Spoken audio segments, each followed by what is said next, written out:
وكل بدعة ضلالة وكل ضلالة في النار. أعوذ بالله السميع العليم من الشيطان الرجيم من همزه ونفخه ونفسه. يا أيها الناس اتقوا ربكم الذي خلقكم من نفس واحدة وخلق منها زوجها وبث منهما رجالا كثيرا ونساء واتقوا الله الذي تساءلون به والأرحام إن الله كان عليكم رقيبا. يا أيها الذين آمنوا اتقوا الله وقولوا قولا سديدا يصلح لكم أعمالكم يغفر لكم ذنوبكم ومن يطع الله ورسوله فقد فاز فوزا عظيما. قال رب اشرح لي صدري ويسر لي أمري واحلل عقدة من لساني يفقهوا قولي ربي زدني علما ওয়াজিদনি ফাহামা। সমস্ত প্রশংসা সেই মহান সত্তা আল্লাহ সুবহানাহু ওয়া তাআলার জন্য, যিনি আমাদের সৃষ্টি করেছেন। শুধু সৃষ্টি করেননি, এই পৃথিবীতে সহস্র কোটি মাখলুকাত সৃষ্টি করার পরেও যিনি আমাদের এই মানুষ জাতির মধ্যে আল্লাহ সুবহানাহু ওয়া তাআলা আমাদের যে ঈমানের পেয়ালা পান করেছেন, সেই মহান সত্তা আল্লাহ সুবহানাহু ওয়া তাআলার সকলেই শুকরিয়া সুজুদ আদায় করি। তার নিজেরই সে কোনো ভাষা দিয়ে সকলে এক বাক্যে পড়ি আলহামদুলিল্লাহ। মহান সত্তা আল্লাহ সুবহানাহু ওয়া তাআলার কাছে দোয়া, এই প্রার্থনা, আল্লাহ সুবহানাহু ওয়া তাআলা, আমরা মানুষ, আমরা কম বেশি ছোট বড় ভুল ত্রুটি বিচ্যুতি গুনাহ পাপ অন্যায় করে থাকি। আজকের এই আলোচনা সভার ওসিলায় আমাদের পেছনের ছোট ছোট গুনাহগুলোকে তুমি ক্ষমা করে দাও, সকলে পড়ি আমিন। মহান সত্তা আল্লাহ সুবহানাহু ওয়া তাআলার কাছে দোয়া, এই প্রার্থনা, আল্লাহ সুবহানাহু ওয়া তাআলা আজকের এই আলোচনা সভাটিকে সফল করার জন্য যারা সার্বিক দিক দিয়ে সাহায্য এবং সহযোগিতা করেছেন, তাদের প্রত্যেকের নাম স্বতন্ত্রভাবে নিয়ে শুকরিয়া আদায় করা সম্ভব নয়। তারপরেও আজকের এই আলোচনা সভার সভাপতি সাহেব, সহসভাপতি, অতিথি এবং বিশেষ অতিথি সহ দূর দূরান্ত থেকে যেসব দিনী ভাই এবং বোনেরা আলোচনা শ্রবণের উদ্দেশ্যে একত্রিত হয়েছেন, পাশাপাশি অনলাইন প্ল্যাটফর্ম থেকে যারা এই মুহূর্তে দেখছেন বা পরবর্তী সময় রেকর্ডেড ভিডিও দেখবেন, আল্লাহ সুবহানাহু ওয়া তাআলা তুমি তাদের প্রত্যেকের নেক নিয়াত এবং নেক আমলগুলোকে কবুল করে নাও, সকলে পড়ি আমিন। দক্ষিণ কুশখালী কোরআন শিক্ষা কেন্দ্র ও হাফেজখানার উদ্যোগে ও পরিচালনায় আজ এই বিরাট ইসলামী জলসা এর যারা আয়োজন করেছেন, যারা সহযোগিতা করেছেন, আজ বাদ মাগরিব থেকেই বিভিন্ন আলোচক ধারাবাহিক পর্যায়ে তারা বিভিন্নভাবে কোরআনুল কারীম এবং হাদিসে মুবারাকা থেকে অনেক গুরুত্বপূর্ণ আলোচনা আপনাদের সামনে পেশ করেছেন। আজকের এই আলোচনা সভার অন্তিম লগ্নে আপনাদের সামনে উপস্থিত হয়েছি একটি নির্দিষ্ট বিষয়ের উপরে কথা বলার জন্য। আজকে যে বিষয়ে গুরুত্বপূর্ণ আলোচনা হবে, আলোচ্য বিষয় চলন্ত ধর্ম বনাম চূড়ান্ত ধর্ম। কথা বুঝতে পারছেন? কে কে বুঝতে পারছেন না একটু হাত তোলেন তো। একজন, তার মানে একজনই আসলে বুঝতে পারছে না। আজকের আলোচ্য বিষয় কি? চলন্ত ধর্ম বনাম চূড়ান্ত ধর্ম। স্বাভাবিকভাবে বিষয়গুলো নিয়ে আলোচনা হওয়া বেশি প্রয়োজন, জরুরি। কিন্তু আমাদের ওয়াজ মাহফিল, এই আয়োজনগুলো যখন আমরা গবেষণা ধর্মী ইলমি আলোচনা যখন করা হয়, শ্রোতাদের কাছে এটা খুব বেশি ভালো লাগে না, কারণ তারা এই আলোচনা সভাগুলোতে এখন আসে ভালো লাগার জন্য। আমাদের শেখার নিয়াত যতটা আছে তার চেয়ে বেশি ভালো লাগার নিয়াতটা বেশি। যাই হুজুর আসবে, ভারত থেকে আসছে, সুন্দর করে একটা গজল বলবে, অথবা হুজুর মানুষ কাছকে হাসাবে অথবা কাঁদাবে অথবা বিভিন্নভাবে মানুষকে এনজয় করাবে, এই জন্য অনেকে আমরা আসি, তাই না? এই জন্য ওয়াজ মাহফিল বাংলাদেশে মনে হয় না যে কম হয়। হিসাব করতে গেলে প্রতিদিন এই বাংলাদেশ ৬৪ জেলায় এক একটা জেলায় গড়ে 10টা করে প্রত্যেক দিন, সে আহলে হাদিস হতে পারে, হানাফি হতে পারে, শাফি যা আছে সবার মিলে প্রায় 8-10টা করে ওয়াজ মাহফিল বাংলাদেশে প্রতিনিয়ত হচ্ছে, হচ্ছে না? তো ৬৪টা জেলা গড়গড়ান যদি এক একটা জেলাতে একদিনে যে 10টা করে মাহফিল ধরি, তাই লাগভাগ প্রায় 640টা আজকের দিন এখন ওয়াজ মাহফিল হচ্ছে, হচ্ছে না? তো এই ওয়াজ মাহফিল এক একটা আলোচনা সভা করতে গেলে লক্ষাধিক, কয়েক লক্ষ টাকা খরচ আছে নিম্ন, আছে না? নাই খরচ 2 লাখ, 2.5 লাখ, 3 লাখ পর্যন্ত খরচ হয়ে যায়, 5 লাখ, 10 লাখ পর্যন্ত। তাই একটা দিনে যদি 640 খানা যদি মাহফিল হয়, কমপক্ষে বাংলাদেশের প্রতিদিন কয়েক কোটি টাকা শুধু ওয়াজ মাহফিলের পেছনে ব্যয় করা হয়, হয় কি হয় না? তো যতটুক ব্যয় করা হয় ততটুক কি আমরা ইসলাম সম্পর্কে সচেতন হই না? আমি তো মনে করি জুমার খুতবাতে যতটুকু মানুষের কল্যাণকর হয় এমন ওয়াজ মাহফিলে তার শতভাগের মধ্যে 30 ভাগও ওই কল্যাণটা আসে না। কারণ জুমার খুতবাতে কোনো ইনভেস্ট নেই, কোনো খরচ নেই, মসজিদ এটা স্থায়ী আছে, মাইক্রোফোন একদম একবার ইনভেস্ট করেছেন, কিন্তু যারা আলোচনা শুনতে আসেন, খুতবা শুনতে আসেন, ঘন্টাব্যাপী আলোচনা শোনেন, মাঝখানে কোনো বাদাম খাওয়া নাই, আছে নাকি? কিন্তু ওয়াজ মাহফিলে বাদাম খাওয়াও আছে, মাঝখানে চা খাওয়াও আছে, গল্প করাও আছে, মন চাইলে বসলাম, মন চাইলে উঠে চলে গেলাম। কিন্তু জুমার খুতবাতে মানুষ বাধ্য থাকে, মানে ওখানে বসে থাকতে বাধ্য হয়ে যায়, হয় কি হয় না? কথা বলে। তাই 1 ঘন্টা জুমার খুতবাতে যে পরিমাণ মানুষের কল্যাণ হয়, লক্ষাধিক টাকা খরচ করে সেই কল্যাণ পাওয়াটা খুব মুশকিল। আর তার জ্বলন্ত দৃষ্টান্ত নমুনা দেখেন, প্রতিদিন মাহফিল হচ্ছে, মানুষের পরিবর্তন কেমন হয়েছে। তবে হয় না একদম তা নয়, হয়। আমি যতজন মানুষকে দেখেছি, প্রায় 10 বছর এই ফিল্ডে কাজ করা হচ্ছে, তো মানুষ যখন আমাদের কাছে আসে, ঘরে বসে কথা বলে, আবেগ প্রকাশ করে যে ভাই আপনার বক্তব্য শুনে আমি আহলে হাদিস হয়ে গেছি আলহামদুলিল্লাহ। 4 বছর, 5 বছর, 10 বছর ধরে আমি ওই মানহাজকে ফলো করতাম, অন্য কিছু আমি পীর পূজা করতাম, কবর পূজা করতাম, খাম্বা এগুলো পুজো করতাম। তখন যখন জিজ্ঞেস করি যে ভাই আপনি আমার কোন মাহফিল, কোন আলোচনা শুনে আপনি এই সত্য জেনেছেন, উনি তখন জবাব দিয়ে বলে যে আপনার একটা বক্তব্য শুনেছিলাম ইউটিউবে। আমি যতজন মানুষের কাছ থেকে শুনেছি তার 70% নয়, 90% তারা ইউটিউবে আমাদের আলোচনা শুনেই তারা হেদায়েত, সঠিক পথ তারা পেয়েছে, মাহফিল থেকে 10%ও পায়নি। তবে এই যে ক্যামেরাগুলো এসেছে, এখানে যত মানুষ আছেন আলহামদুলিল্লাহ, এই ক্যামেরার মাধ্যমে আমাদের কণ্ঠস্বর গোটা বিশ্বে পৌঁছে যাচ্ছে, যাচ্ছে না? আমি যদিও ইন্ডিয়া থেকে এসেছি, তবে ওই ফেসবুক আর ইউটিউবের কোনো তার কাটার বেড়া লাগে না, লাগে নাকি? কোনো পাসপোর্ট ভিসা লাগে? এগুলো অটোমেটিক আপনি আজকে এখানে লাইভ দিয়ে দিবেন, গোটা বিশ্বের বাঙালি যারা দেখতে চায় তারা দেখতে পাবে, পাবে কি পাবে না? অতএব এটা থেকে উপকার হয় না তা নয়, তবে এই মাঠ থেকে যতটা উপকার হয় তার চেয়ে সোশ্যাল মিডিয়া প্ল্যাটফর্ম এইগুলোতে বেশি অতিরিক্ত পরিমাণে আমরা ফল পাচ্ছি। আচ্ছা, শেখ মতিউর রহমান মাদানির নাম শুনেছেন? কে কে শুনেছে, শুনেননি? তারা হাত তোলেন তো যারা শুনেননি। দেখেন গোটা মসজিদ থেকে খুঁজে পাওয়া যাবে না। আচ্ছা, শেখ মতিউর রহমান মাদানি আপনাদের বাংলাদেশে কখনো এসেছে? কখনো ওয়াজ করেছে, মাহফিলে এসেছে? না। তার বক্তব্যের প্রভাব, তার বক্তব্য শুনেছেন কে কে? একটু হাত তোলেন তো। মাশাআল্লাহ, অনেকেই আছে।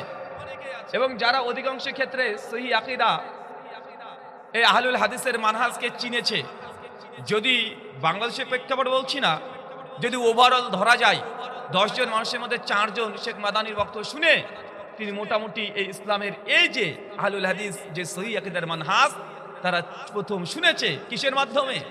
ভিডিও, অডিও এগুলোর মাধ্যমে। আল্লাহ সুবহানাহু ওয়া তাআলা দ্বীন প্রচার বর্তমান বিশ্ব জগতে এতই সহজ, এত সহজ করে দিয়েছে। তারপরে মানুষ যদি সত্য গ্রহণ করতে না পারে তাহলে তারা হতভাগা ছাড়া আর কি হতে পারে? চিন্তা করে দেখেন, এখন সোশ্যাল মিডিয়া যত মানুষের কল্যাণ আসছে, অকল্যাণ ঢুকে যাচ্ছে, ঘরে ঘরে ঢুকছে না? কারণ এখন ইউটিউব প্ল্যাটফর্মগুলোতে যেন আহলুল হাদিস আলেমদের আলোচনা আছে, বেদাতীদের আলেমদের আলোচনা আছে, আছে না? নাই, আছে। তো যাই হোক, আজকে যে বিষয়ে গুরুত্বপূর্ণ আলোচনা হবে, আলোচ্য বিষয় চলন্ত ধর্ম বনাম চূড়ান্ত ধর্ম। চলন্ত ধর্ম কোনটা, কোনটাকে বলছি? আসলে মানুষ যেটা ধর্ম মনে করছে এটা ধর্ম, কিন্তু আসলে এটা ধর্মের সঙ্গে কোনো সম্পৃক্ততা নেই। ধর্মের মধ্যে এই কাজটা নেই, কিন্তু মানুষ ধর্ম মনে করছে। একটা উদাহরণ দিয়েই বুঝতে পারবেন। আচ্ছা, কিছুদিন আগে 25শে ডিসেম্বর গিয়েছে না? আচ্ছা, 25শে ডিসেম্বর কি বলা হয়? বড়দিন। আমরা সবাই বলি বড়দিন 25শে ডিসেম্বর। এই দিনে জিজাস ক্রাইস্ট নবী ঈসা আলাইহিস সালামের জন্মদিবস মানুষ পালন করে। করে কি করে না? এই দিন বলে জিজাস ক্রাইস্ট ঈসা নবীর জন্মগ্রহণ করেছে। খ্রিস্টানরা গোটা বিশ্বের 230 কোটি খ্রিস্টান তারা এই দিনটাকে বড়দিন এবং ঈসা নবীর জন্মদিবস হিসাবে তারা পালন করছে। আর আমরা গোটা বিশ্বের মানুষ মনে করি এটা খ্রিস্টান ধর্মের একটা উৎসব, এটা খ্রিস্টান ধর্মের সঙ্গে সম্পৃক্ত। কিন্তু আসলে তদন্ত করে দেখলে দেখা যায় 25শে ডিসেম্বর জিজাস ক্রাইস্টের জন্মদিবস এটা পালন করতে হবে। খ্রিস্টান বিশ্বে কোনোদিন ছিল না। এটা জিজাস ক্রাইস্ট দুনিয়া থেকে চলে যাওয়ার পরে প্রায় 700 বছর পরে রোমানরা এই কনসেপ্টটাকে নিয়ে এসেছে, তারপরে খ্রিস্টান ধর্মের মধ্যে ঢুকেছে। কিন্তু মানুষ কি মনে করে? এটা খ্রিস্টান ধর্ম উৎসব মনে করে কি করে না? আজকে দিনে তাই মনে করছে। আচ্ছা, আপনাদের কাছে একটা প্রশ্ন আমার, 25শে ডিসেম্বর যদি বড়দিন হয় তো ডিসেম্বর মাস শীতকাল না গরমকাল? এই যে এক সপ্তাহ আগে চলে গেছে, 2-3 দিন আগে, শীত না গরম ছিল? আচ্ছা চাচা, শীতকালে দিন ছোট হয় না বড় হয়? শীতকালে দিন ছোট না? দিন ছোট। রাত কি হয়? রাত অনেক বড়। দেখেন এখন রাত অনেক বড়, আর দিন কি একদম ছোট। ঘুম থেকে উঠলেই দিন শেষ। তো 25শে ডিসেম্বর দিন ছোট হবে না বড় হবে? কথা বলে। আরে 25শে ডিসেম্বর দিন ছোট, কিন্তু বিশ্বের মানুষ কি বলে? বড়দিন বলে কি বলে না? আরে বড়দিন পালন করছে এবং মানুষ মনে করছে এটা খ্রিস্টান ধর্ম উৎসব, অথচ খ্রিস্ট ধর্মের সঙ্গে কোনো সম্পর্ক নাই। আমার যতটুকু জানা, আমি যতটুকু পড়াশোনা করেছি, আমি দেখেছি 25শে ডিসেম্বর জিজাসের তথা ঈসা নবীর জন্মগ্রহণ হয়েছে, এটা সম্পূর্ণ মিথ্যা এবং ভিত্তিহীন। কারণ অনেকগুলো প্রমাণ আছে। কোরআন মাজিদ খুলবেন, সূরা মারিয়াম সূরা 19 আয়াত নম্বর 25। যখন মারিয়াম আলাইহিস সালাম যখন প্রেগনেন্ট, বাচ্চা প্রসব হবে, যন্ত্রণায় ছটফট করছে, তখন আল্লাহ তার কাছে ইলহাম করলেন, তুমি যাও খেজুর গাছের কান তথা ওই নিচের জায়গাটা ধরে একটু নাড়ানাড়ি করো, তাহলে ওই খেজুর গাছ থেকে একদম কাঁচা পাকা খেজুর তোমার কাছে পড়বে। মারিয়াম আলাইহিস সালাম গিয়ে কানটাকে নাড়ানাড়ি করলেন, খেজুর পড়লো পাকা। চাচা বলেন তো, খেজুর ফল কখন পাকে? শীতকালে না গ্রীষ্মকালে? শীতে না গরমে? আরে গরমে রে ভাই। তো ডিসেম্বর মাসে কি এখন খেজুর পাকবে? না। তো ডিসেম্বর তো গরম, ডিসেম্বর তো শীতকাল। তাই নিঃসন্দেহে ঈসা নবী জন্মগ্রহণ করেছে, কোনোভাবেই এটা সম্ভব না যে ডিসেম্বরের কনকনে শীতের সময় জন্মগ্রহণ করেছে, এটা হতেই পারে না। তিনি জন্মগ্রহণ করেছেন গরমকালে, মে, জুন, জুলাই এই সময়। কিন্তু গোটা বিশ্বের মানুষকে আজকে খ্রিস্টানরা প্রচার করে কি করে না? বাইবেলের মধ্যেও পাওয়া যায়, gospel of look chapter 2 verse নম্বর 8। যখন মারিয়াম সন্তান প্রসব করবে সেই দিনের ঘটনা বর্ণনা করা হচ্ছে। কি বলছে? সেই দিন বেথলেহেমে প্রচন্ড ঠান্ডা, শীত পড়ছিল। আর ওই সময়তে ঈসা নবী যখন জন্মগ্রহণ করলেন, একটা কাপড়ের মধ্যে রেখে, জবের পাত্রে রেখে চলে গেলেন। আর আশেপাশে মেষ তথা ওই যে ছাগল, বকরি, দুম্বা এগুলো চড়ছিল। আচ্ছা বলেন তো, তুষারপাত কোন সময় হয়? গরমে হয়? গরমে কি তুষারপাত দেখেছেন? মানে কুয়াশা কখন হয়? গরমে হয়? আচ্ছা, শীতকালে কনকনে ঠান্ডাতে কোনো মানুষ গরু ছাগল রাত্রিরাতে চড়াবে? কিন্তু গরমকাল যদি হয়, চড়াবে কি চড়াবে না? চড়াবে। এখান থেকে আমরা বুঝতে পারি যে ঈসা নবীর জন্ম এই তারিখটাও কোনোভাবে ডিসেম্বর শীতকালে না, এটা গরমকালে। কিন্তু গোটা বিশ্বের মানুষ ধোকা দিচ্ছে কি দিচ্ছে না? দিচ্ছে। তো এটা হচ্ছে চলন্ত ধর্ম। কি ধর্ম? চলন্ত ধর্ম, যার সঙ্গে বিন্দু বিসর্গ কোনো ধর্মের সঙ্গে সম্পৃক্ত নাই। এটা তো খ্রিস্টান ধর্মে পেয়েছেন, আপনি মনে মনে খুশি হয়ে গেলেন যে তারা এতটাই পাগল। শোনেন, আমাদের মুসলমানেরও আছে। 12 রবিউল আউয়াল মাস আসলেই দেখবেন এক শ্রেণীর মানুষ আছে, সরকারি ছুটি ঘোষণা করা হয়, নবীজির আগমন শুভেচ্ছা স্বাগতম। পুরো বাংলাদেশে বেনার, পোস্টার, লাখ লাখ মানুষ সেই দিন ভোরবেলাতে নামাজ পড়ুক চায় না পড়ুক, একদম জশ্নে জুলুস করে রাস্তা লোড করে দেয়। আছে না নাই? আবার যারা এই মাজলিসে, যারা এই জশ্নে জুলুসে শামিল হয় না, তাদেরকে বলে ইহুদির দালাল। বলে কি বলে না? অথচ নবীর জন্মদিবস পালন করতে হবে রবিউল আউয়াল মাসের 12 তারিখে। এর কোনো সহিত কোনো প্রমাণই পাওয়া যায় না। আর প্রমাণ যদি পাওয়াও যায়, তারপরেও নবী থেকে সাহাবী থেকে তাবাইন পর্যন্ত প্রায় 400 বছর ধরে কেউ এমনটা করেনি। কিন্তু দুনিয়ার মুসলিমরা মনে করে এই 12 তারিখ নবী জন্মগ্রহণ করেছে, এই দিন মুসলমানদের উৎসবের দিন মনে করে। কি করে না? এটা যে চলন্ত ধর্ম, যেটা শরীয়তের সঙ্গে ইসলামের সঙ্গে কোনো সম্পর্ক নাই। পৃথিবীর সব ধর্মেই আছে, সব ধর্মে আছে। আচ্ছা, একটা হিন্দু ধর্মের বলবো। চাচা, মাঠে দেখবেন যখন গরু চড়ান, একটা সাপ এসে গরু দুধ খেয়ে পালিয়ে যায়। গরুটার নাম কি? নাম কি? দাঁড়াস সাপ না? দুধ খেয়ে পালিয়ে যাচ্ছে। আচ্ছা, যারা ম্যাট্রিক পরীক্ষা দিয়েছেন তাদের কাছে প্রশ্ন, বলেন তো সাপ কি দুধ খেতে পারে? সাপ দুধ খায় চাচা? এই যে আপনি বলছেন যে দাঁড়াস সাপ, আরে দাঁড়াস সাপ দুধ খেয়ে পালিয়ে যায়। ও যে বিজ্ঞান সায়েন্স বাস্তবতা এটা বলছে যে সাপ দুধ খেতে পারে না। সাপকে জোর করে যদি দুধ খাইয়ে দেন তারপর হজম করতে পারবে না। কেন? কেন হজম করার জন্য যে এনজাইম দরকার, সাপের শরীরে সেই হজম করার এনজাইম নাই। তাই সাপকে জোর করে যদি দুধ খাইয়ে দেন, বেটা 7-8 ঘন্টা পর হজম করতে না পেরে বেটা চিটপটা হয়ে মরে পড়ে থাকবে। গোটা গোটা বিশ্বের মানুষ মনে করছে সাপ দুধ খায়। আচ্ছা, বাঘকে যদি আপনি শাকসবজি খাওয়ান হজম করতে পারবে? আচ্ছা, গরুকে যদি ছাগলে গোশ খাইয়ে দেন, ওই গরু কি বেঁচে থাকবেও না মরবেও? আরে ওর শরীরে এই হজম করার ক্ষমতা নাই। কিন্তু মানুষ বলছে সাপ দুধ খায়। কিছুদিন আগে আমাদের উত্তরপ্রদেশ ইউপিতে একটা মন্দির আছে হিন্দু দাদাদের, নাম হচ্ছে নাগমাতা। নাগমাতা মানে হিন্দু দাদারা মনে করে সাপ হচ্ছে ভগবান। তার জন্য ওই নাগমাতা মন্দিরে প্রত্যেকদিন লাখ লাখ কেজি তার দুধ ঢেলে যায় ভক্তরা এসে। তো আমাদের ইন্ডিয়ান বেশ কিছু সমাজ সংস্কারক বিজ্ঞান মনস্ক ব্যক্তি আছে, মানে সুশীল সমাজ যারা বলে, ওরা তখন চিন্তা করে দেখছে সাপ তো দুধ খেতে পারে না, তাহলে মন্দিরে লাখ লাখ কেজি প্রতিদিন যে দুধ দেয়, দুধ যায় কোথায়? ওরা তদন্ত করতে শুরু করেছে। তদন্ত করে দেখছে ভক্তরা যে লিঙ্গের উপরে দুধ ঢালছে, ওই লিঙ্গের নিচ দিয়ে একটা পাইপ তৈরি করা আছে। পাইপ মন্দিরের পেছন দিক দিয়ে গিয়ে বড় বড় ড্রাম লোড হচ্ছে, আর টুক করে ট্রাকে লোড হয়ে যাচ্ছে। ওই ট্রাক আবার সামনে মন্দিরের সামনে যে দোকান আছে ওই দোকানে বিক্রি করছে। ভক্তরা আবার কিনে আবার মন্দিরে দেয়, আবার দোকানে চলে যায়, বারবার গোল গোল ঘুরে। আরে সাপ তো দুধ খেতে পারে না, কিন্তু ভক্তরা তো বুঝে না। ভক্ত মনে করছে সাপ দুধ গায়ে দিয়ে যাচ্ছে, মন্দিরের ইনকাম হচ্ছে, ধর্ম ব্যবসা চলছে। এমন আছে না নাই? আরে এটা আমাদের সমাজের বাস্তবতা। অথচ হিন্দু দাদারা মনে হচ্ছে সাপ দুধ খায়, এটা নিয়ে তার ধর্ম পালন করে। নাগ পঞ্চমীর দিনে লাখ লাখ কুইন্টাল কুইন্টাল দুধ তারা শিবের মাথায় ঢালে, শিবলিঙ্গে ঢালছে, মনসা দেবীকে এসে দিয়ে যাচ্ছে, সাপের উপরে দিচ্ছে। এটা নিয়ে ব্যবসা চলছে, ধর্ম চলছে।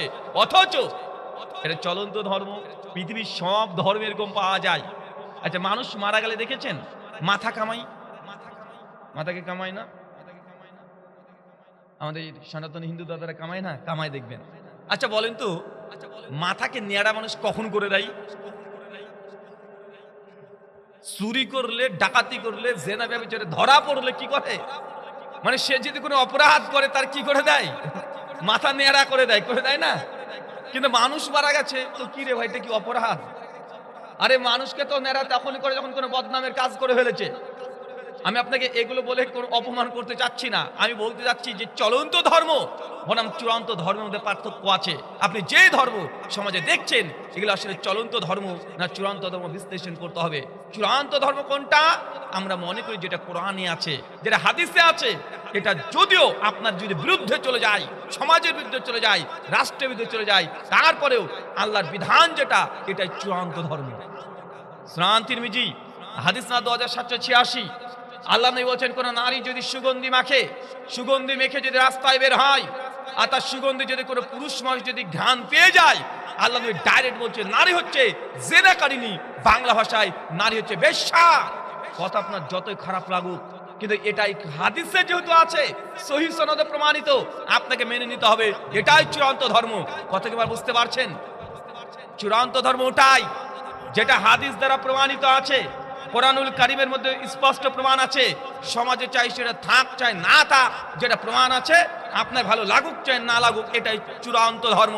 আর চলন্ত ধর্ম যেগুলো সমাজ করছে কিন্তু ধর্মগ্রন্থে পাওয়া যায় না, এটাকে বলা হয় চলন্ত ধর্ম।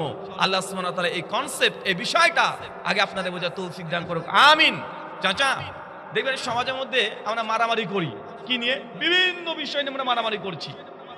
আমি কয়েকটা উদাহরণ দিই, কষ্ট নেবেন না, উদাহরণটা বোঝার চেষ্টা করেন।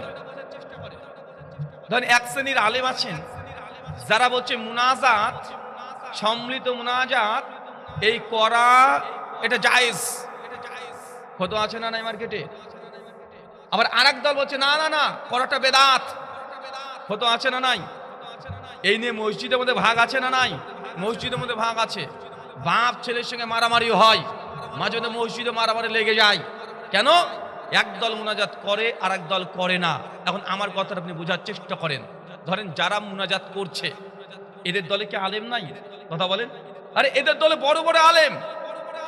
আরে 20 বছর ধরে মাদ্রাসায় তারা পড়েছে, 30 বছর ধরে নিজেরা মাদ্রাসাতে মানুষকে পড়াচ্ছে, হাজার হাজার মাদ্রাসা তাদেরও আছে, আছে না নাই? আছে। আবার যারা বলছে না না মুনাজাত করা বেদাত, আচ্ছা এদের দলে আলেম আছে না নাই?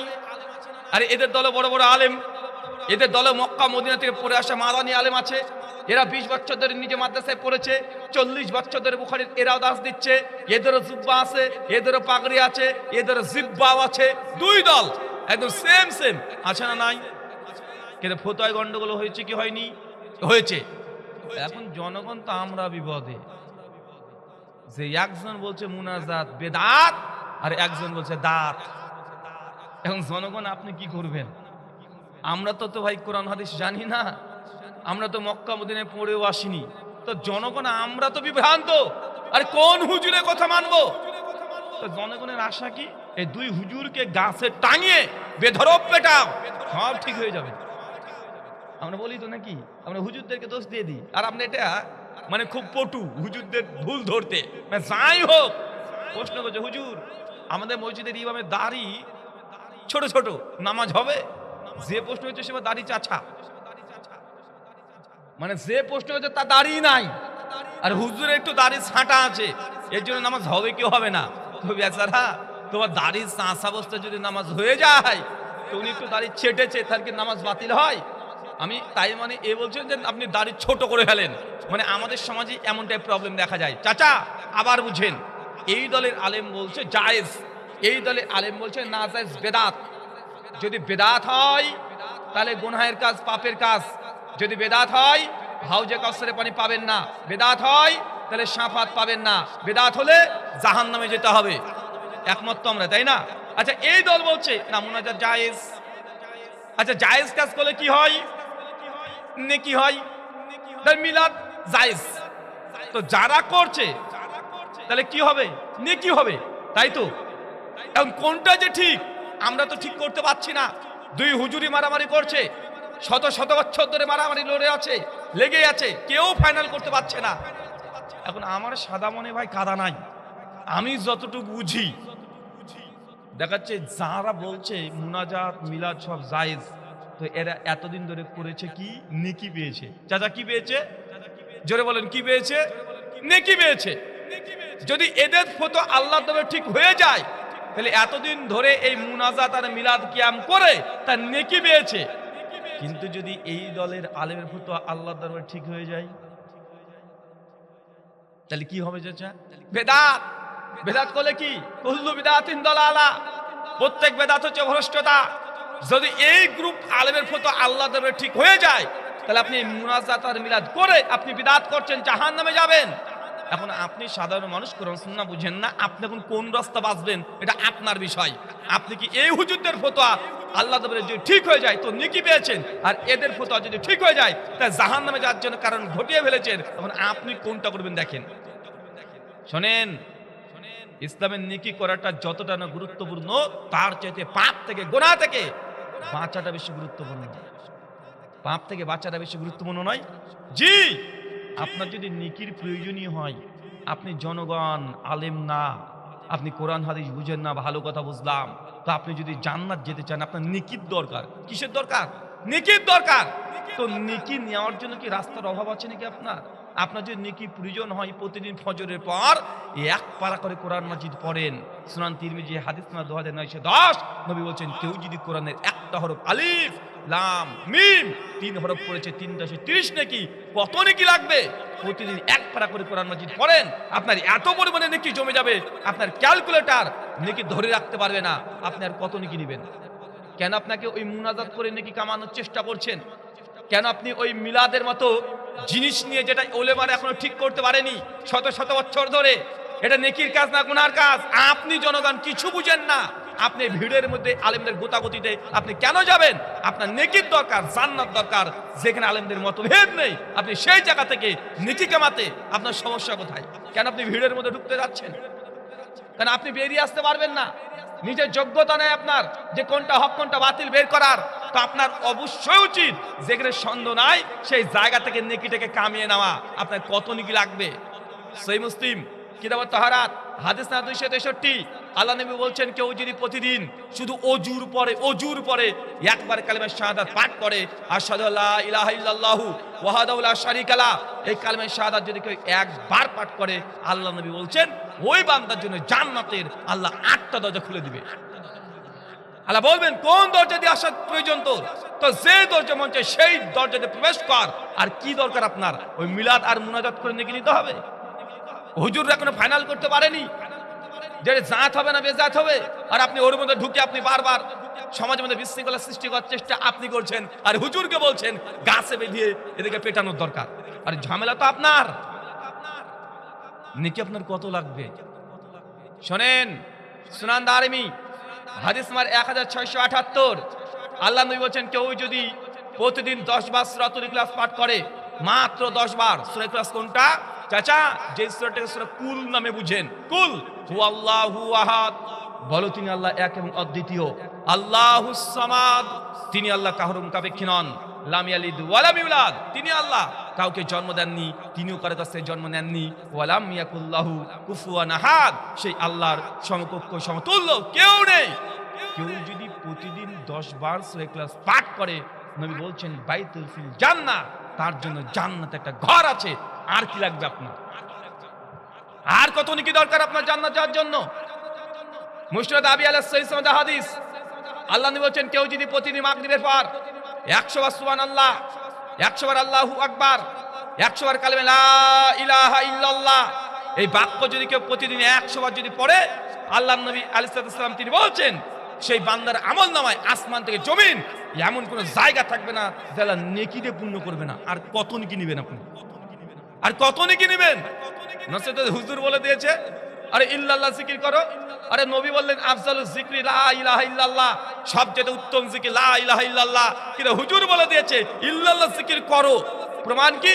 আর এটা গ্রামারের আলোকে জায়েজ, এটা নাহুর আলোকে জায়েজ, এটা সরফের আলোকে জায়েজ। আরে বেটা, নবী বলছে উত্তম জিকির লা ইলাহা ইল্লাল্লাহ, আর তোমার হুজুরের ইল্লাল্লাহ জায়েজ মতন এসে আমার সামনে পেশ করছে। আছে না কথা বলেন?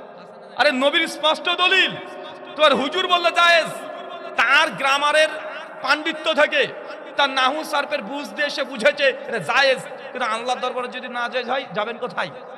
যাবেন কোথায়? যেখানে দলিল অকট্য প্রমাণিত, আমি সেই জায়গাটাকে ছেড়ে দিয়ে কোথায় হুজুরা একটু ফাঁক ফোকর খুঁজেছে, খুঁজে এখানে বোঝাচ্ছে যে না এটা জায়েজ, এটা করা যায়, করতে পারো, ওইখানে গিয়ে আপনি ঢুকে বসে আছেন। এখন ওই জায়গা থেকে যদি আপনি সত্যি না জায়েজ প্রমাণ হয়, তাহলে এতদিন যা করছেন এই কাজগুলো করে জাহান্নামে যেতে হবে কি হবে না? আল্লাহ বলছেন আমিলাতু নাসিবা, ইয়াকসিল ইবাদত গুজার বান্দা আছে যারা ইবাদত করে করে ক্লান্ত হয়ে আছে। এত ইবাদত করেছে, ইবাদত করে করে ক্লান্ত হয়ে গেছে। আপনি তো ক্লান্তই হন না, ক্লান্ত হন নাকি? আল্লাহ এত পরিমাণ ইবাদত করেছে, সারা জীবন ইবাদত করেছে। আমিলাতু নাসিবা তাসলা নারুন হামিয়া, আমি আল্লাহ তারপরেও সে বান্দাকে ধরে জাহান্নামে নিক্ষেপ করবে। তাই জাহান্নামে কে যাবে? এই আমলদার কার কথা বলছে? হিন্দুদের কথা, খ্রিস্টানদের কথা? আরে ওরা এমনি তো জাহান্নামে যাবে, তা আমল করলো অথচ জাহান্নামে যাবে। সেটা গসিয়া আয়াত 2, 3, 4 পরপর আল্লাহ বলছে। তাই চাচা সাবধান হতে হবে। ধর্মটা আবেগ দিয়ে নয়, ধর্মটা দলিল বুঝে দলিল নিয়ে আপনাকে করতে হয়। আপনার যদি নেকির প্রয়োজন হয়, হাজার হাজার সুন্নাত মজুদ আছে হাদিসের গ্রন্থে, ওই আমলগুলো করেন, কোনো সন্দেহ সংশয় নাই। কিন্তু আমরা ঘুরে ফিরে ভিড়ের মধ্যে প্রবেশ করার চেষ্টা করি, কি করি না? আর দোষ দিয়ে আমরা হুজুরদের, যে হুজুরদেরকে পেটানোর দরকার। এখনো যদি না বুঝেন, আপনাদের সাতক্ষীরা অঞ্চলে মানুষ খুব ভালো বুঝবেন। এলাকাতে বেশি বেশি পুকুর আছে না, মাছ চাষ হয় না আপনাদের এখানে? গলদা, চিংড়ি, বিভিন্ন রকম মাছ চাষ হয় তো এখানে। দেখছে আপনি একটা পুকুর আছে, বড় বড় এক পুকুর, কয়েক বিঘা মিলে। 4 মাস আগে মাছ, বিভিন্ন রকমের পোনা মাছ, ছোট ছোট মাছ পুকুরে ধুয়ে এসেছিলেন। 4 মাস পর আজকে সকালবেলাতে বাপ বেটা একসঙ্গে চলে গেছেন, যাই পুকুর থেকে মাছগুলো সব ধরে নিয়ে এখন পুকুরের সকালবেলাতে জাল ফেলেছেন। সারাদিন ধরে জাল ফেলে ফেলে ফেলে ফেলে যত পুকুরের মাছ ছিল সব তুলে ফেলেছেন। প্রায় 10 ড্রাম মাছ লোড করে রেখে দিয়েছেন। যখন শেষ জালটা ফেলেছেন, দেখছেন না আর কোনো মাছ নেই, সব ফাঁকা হয়ে গেছে। এখন আপনি জাল গুটে উঠে চলে আসতে যাচ্ছেন পুকুর থেকে, আর হঠাৎ করে দেখছেন যে পুকুরের মধ্যে কাদার মধ্যে কি একটা যেন নড়ে উঠেছে। আর আপনি তাকিয়ে দেখছেন একটা মাছ ছুঁয়ে দিয়েছেন। আপনি ঝাঁপ দিয়ে পুকুরে যখন লাফ দিয়েছেন, হাত দিতে গিয়েছেন, আর আপনার না বলক ব্যাটা করতে গিয়ে বলছে, আব্বা খবরদার হাত দিও না, ওটা মাছ না সাপ। চাচা আপনি কি করবেন? বলেন কি করবেন?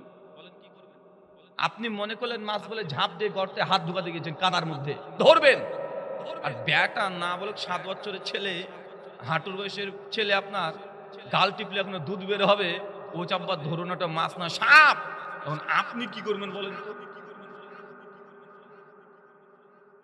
বলেন কি করবেন আপনারা? কি করেন আপনারা যদি এরকম সিচুয়েশন আসে? আপনি এমনি হিসাব করেন, বাপরে বাপ, আরে পুকুরে যত মাছ ছিল 10 ড্রাম সব লোড হয়ে গেছে, ওই একটা মাছ না সাপ এই বিতর্কে যেতে রাজি না। আপনি মাছ হলেও আপনি সাপ মনে করে ফেলে দিয়ে পারলে লুঙ্গি খুলে পালিয়ে আসবেন। আপনি আসে না নাই কথা বলেন? তা আপনি দুনিয়াটাকে খুব ভালো বুঝেছেন চাচা, যে রিক্সের মধ্যে দরকার নেই বাবা। 10 ড্রাম মাছ সব লোড হয়ে গেছে, ওই একটা মাছ না সাপ, ওই একটা মাছের লোভে আমি মাছ মনে করে সাপের কামড় খেতে রাজি না। আপনি পালিয়ে আসবেন। তো হুজুরদের ফতোয়া যখন এমন হয়ে যায়, এক হুজুর জায়েজ বলছে, আরেকজন নাজায়েজ বলছে, তো নাজায়েজ মানলে যে সাপের কামড় খাওয়া, এই নাজায়েজ করেছে জাহান্নামে যাবেন। আপনি এখানে সতর্ক হচ্ছেন না, শুধু এলাকাতে চলছে, সমাজে চলছে, বাপদাদা থেকে করে আসছি। যদি এমন যুক্তি দেন, তো ওই মাছ মনে করে সাপের কামড় ক্ষমতা কর্ম করছেন, করতে চাইলে আপনি করতে থাকেন। আপনি মুনাজাত বন্ধ করতে আসেনি, বলছি না যে মুনাজাত করবেন না, করেন যদি সাপের কামড় খেতে চান। আল্লাহ সুবহানাহু ওয়া তাআলা আপনাদেরকে বোঝার তৌফিক দান করুক, আমিন। সম্মানিত সুধী, চলন্ত ধর্ম বরং চূড়ান্ত ধর্ম। একটা বই পড়েছিলাম, বইটার নাম ফাজালে আমল, পৃষ্ঠা নাম্বার 67, পাকিস্তান করাচি থেকে ছাপা উর্দু নুসখা। ওখানে লেখা আছে, ইমাম আজম আবু হানিফা আল্লাহকে 99 বার দেখেছেন। কতবার? 99 বার। যেটা হানাফি মাযহাব মানে, তার ইমাম আবু হানিফার মাকাম মর্যাদা বৃদ্ধি করতে চেয়েছে। আরেকটা বই আছে শাফি মাযহাবের, বইটার নাম হচ্ছে তাবাক্কাত শাফি। ওই বইটার 168 নম্বর পৃষ্ঠায় তারাবার লিখেছে যে তোমাদের ইমাম আবু হানিফা 99 বার আল্লাহকে দেখেছে। আরে আমাদের ইমাম এত বড় বুজুর্গ, ইমাম শাফি, উনি আল্লাহকে 100 বার দেখেছেন, সেঞ্চুরি করেছে। আবার এরাও কম না, শাফি যারা আছে তারা কম না। আর যারা আবার পীরবাদ বিশ্বাসী, সুফিবাদ, এরা তো আউটস্ট্যান্ডিং, মানে এদের লেভেলে তড়াই পাবেন না। ওদের একটা বই আছে ফরিউদ্দিন আত্তারের লেখা, আরবিতে ছিল, বইটা বাংলাতে অনুবাদ করেছে চট্টগ্রাম মোহাম্মদী কুতুবখানা থেকে। বইটা 2য় খণ্ডের 252 নম্বর পৃষ্ঠায় একজন পীরের জীবনে আলোচনা করছে, নাম হচ্ছে বায়জিদ বুস্তামি। নাম শুনেছেন না? বায়জিদ বুস্তামি ইরাকের মানুষ, কিন্তু ওর কবর নাকি বাংলাদেশেও আছে। মানুষ না পায়জামা রে ভাই, ওর মানুষ জিন্দেগিতে বাংলাদেশে আসেনি, কিন্তু কবর আছে বাংলাদেশে। চিন্তা করেন, কার বলা হয়েছে সে কোথায়? কুফাতে। আর এখানে হাসান হোসেনের কবরও পাওয়া যায় বাংলাদেশে, আছে না নাই কথা বলেন? এগুলো কি ধর্ম? এটা হচ্ছে ভণ্ডামি, বদমাইশি। তো ওই বই 212 নম্বর পৃষ্ঠায় লিখছে, তারা আবার না, আমাদের পীর বায়জিদ বুস্তামি এত বড় আল্লাহর ওলি ছিল, এত বড় ফানাফিল্লাহ ছিল, ফানাফি শেখ ছিল, দেশে আল্লাহকে 1 বার 2 বার নয়, ডাইরেক্ট 1001 বার দেখেছে। নেন সামলাল এবার।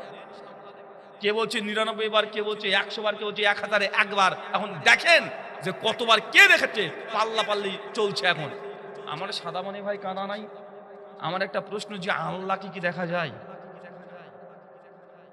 আল্লাহকে দেখতে পাবে? আল্লাহ কোরআন মাজিদে বলছেন, লা তুদরিকুল আবসার, আমি আল্লাহকে দুনিয়ার চোখ দিয়ে কোনো মানুষ দেখতে পাবে না। সূরা আনাম 103 নম্বর আয়াত। একজন নবী ছিলেন, অনেক বড় নবী, পাওয়ারফুল নবী। সহিহ বুখারী 1385 নম্বর হাদিস। সে নবীর নাম হচ্ছে নবী মুসা আলাইহিস সালাম। এত ক্ষমতা। সূরা হুদ খুলেন 28 নম্বর আয়াত। নবী মুসা একদিন নিজের গ্রামে দুপুর বেলায় হেঁটে বেড়াচ্ছেন, আর রাস্তায় দেখছেন যে নবী মুসা আলাইহিস সালামের গোত্রের কিছু ভাইকে অন্য বংশের মানুষ এসে তর্ক করছে। মুসা নবীর সহ্য হয়নি, হনহন করে হেঁটে চলে গেছে, একজনের কলার ধরে ঠাঁটে এক থাপ্পড়। এক থাপ্পড় যখন মেরেছে, উল্টে বেটা স্পট ডেট, ওখানে এক থাপ্পড়ে মরে গেছে। নবী মুসা যে কি ঘটল রে বাবা, এক থাপ্পড়ে শেষ। উনি পালিয়ে চলে যাচ্ছেন। এর নাম হচ্ছে নবী মুসা, এত বড় ক্ষমতা। সহিহ বুখারী 1385 নম্বর হাদিস। আল্লাহ বলছেন মালিকুল মউত মানে আজরাইল ফেরেশতাকে, যাও, মুসার সময় শেষ হয়ে গেছে, তাকে যে হায়াত দিয়েছিলাম শেষ হয়ে গেছে, যাও তার রূহটাকে কবজ করে নিয়ে আসো। মুসা গেল হাকিমে বর্ণনা আসছে, যে অংশটুকু অতিরিক্ত তুরুক আসছে, মুসা নবী ঘুমিয়ে আছেন আর মালিকুল মউত ঘরে ঢুকে গেছেন, কিন্তু সালাম দেননি। এটা হচ্ছে অপরাধ।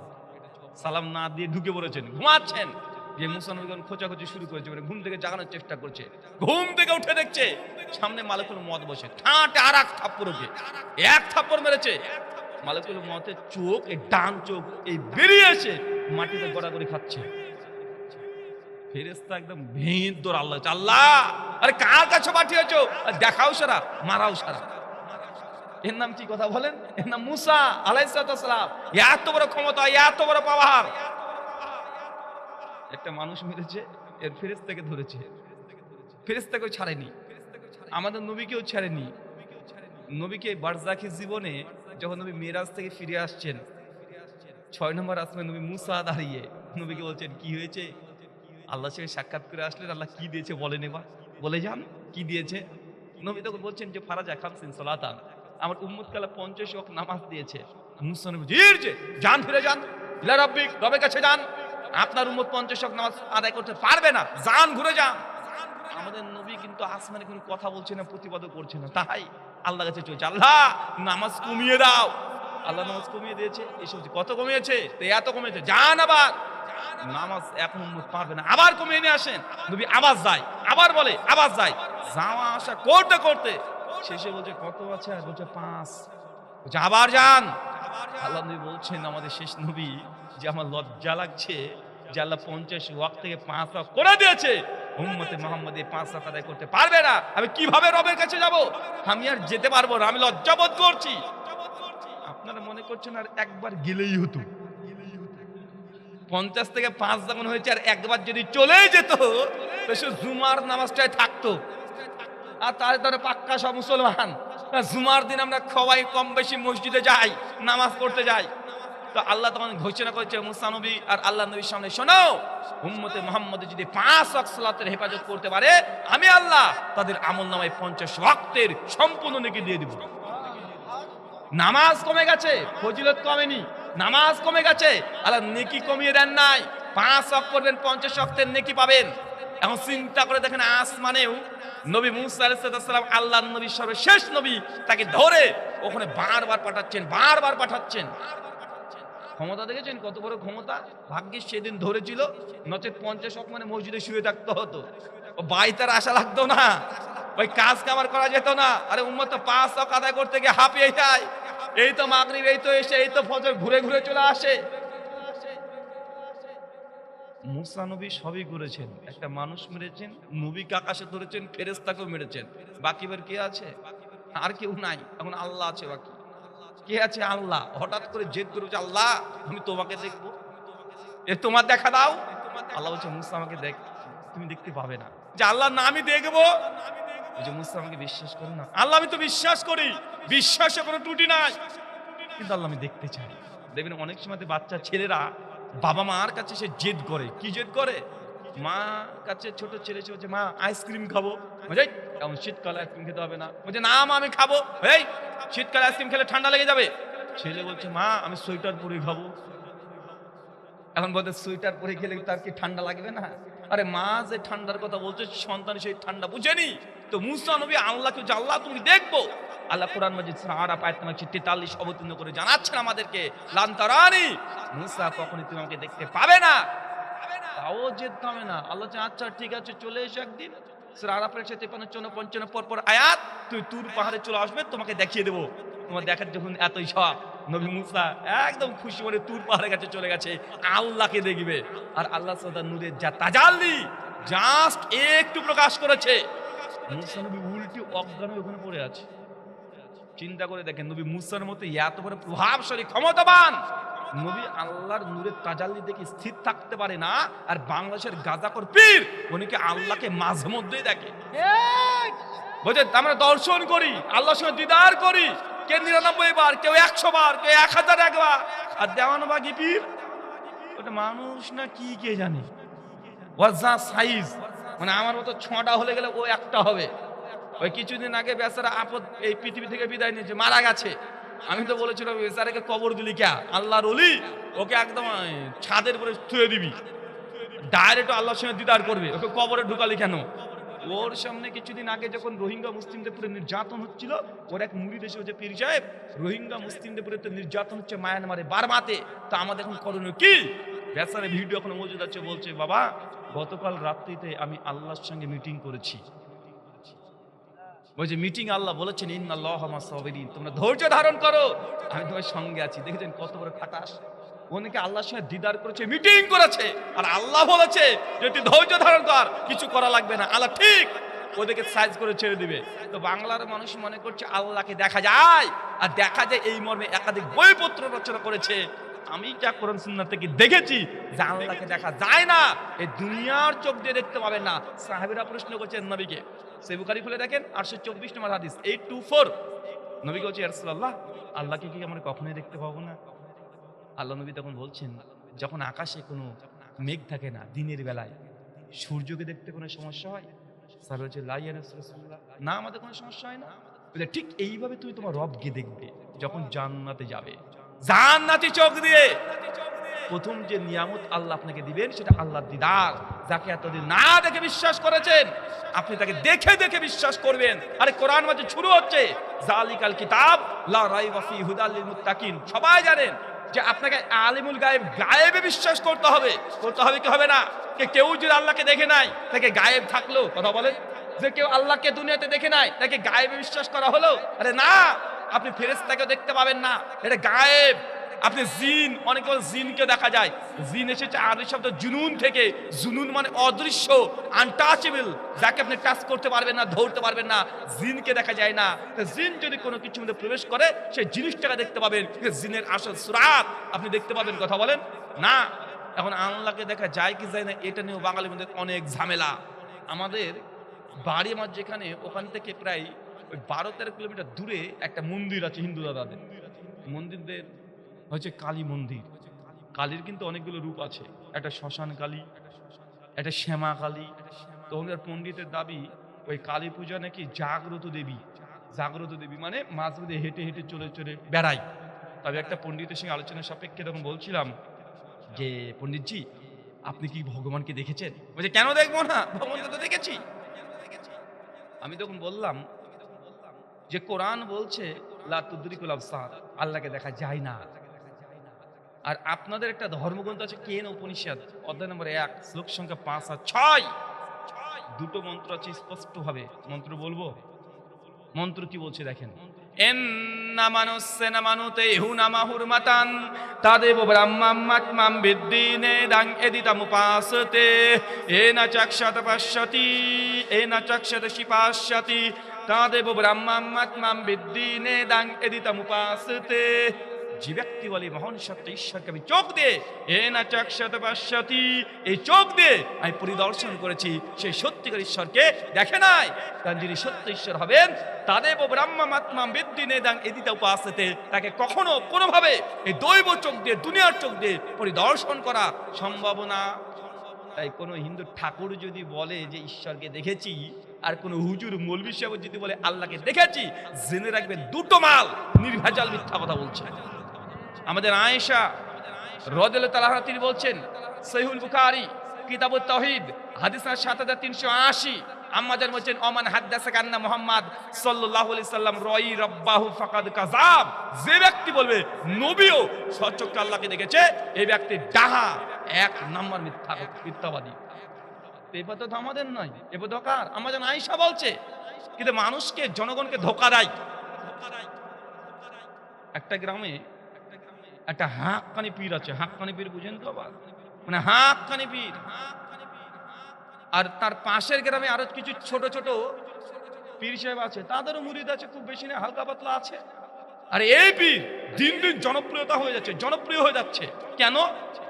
তো এই পীর সাহেবের দাবি তিনি আল্লাহকে তার মুরিদকে দেখান। বুঝতে পারলেন মনে হয়? তাই যত এলাকার পীর আছে সবার মুরিদ কেটে কেটে এসে পীরের কাছে এসে বায়াত করে। কেন? কারণ এই পীর আল্লাহকে দেখাতে পারে, বাকি পীরগুলো দেখাতে পারে না। বাকি ছোট ছোট যেসব পীরগুলো আছে তারা চিন্তায় পড়ে গেছে, কারণ তারাও তো বুঝে যে কোরআন হাদিসের আলোকে যে আল্লাহকে দেখা সম্ভব না। তাহলে ওই পীর কিভাবে আল্লাহকে দেখায়, আসলে কাকে দেখায় তাহলে? কারণ ওরা জানে আল্লাহকে তো দেখা যায় না, কিন্তু এই পীর যে আল্লাহকে দেখায় জনগণকে, তো আসলে দেখায় কি? তখন ওদের গ্রুপ সব বড় পীর সাহেবের কাছে এসেছে, পীর সাহেব আমরা শুনলাম আমাদের ভক্তদের সব আপনার কাছে চলে আসে, মুরিদগুলো, মুরিদ তো না সব বলদ, সবগুলো তো আপনার কাছে এসে বায়াত করছে, তো আপনি শুনেছি আল্লাহকে নাকি দেখান। বলছে জি আমি আল্লাহকে দেখাই, আমার মুরিদরা সকলেই দেখে। যে সত্যি আপনি আল্লাহকে দেখান, দেখাতে পারেন?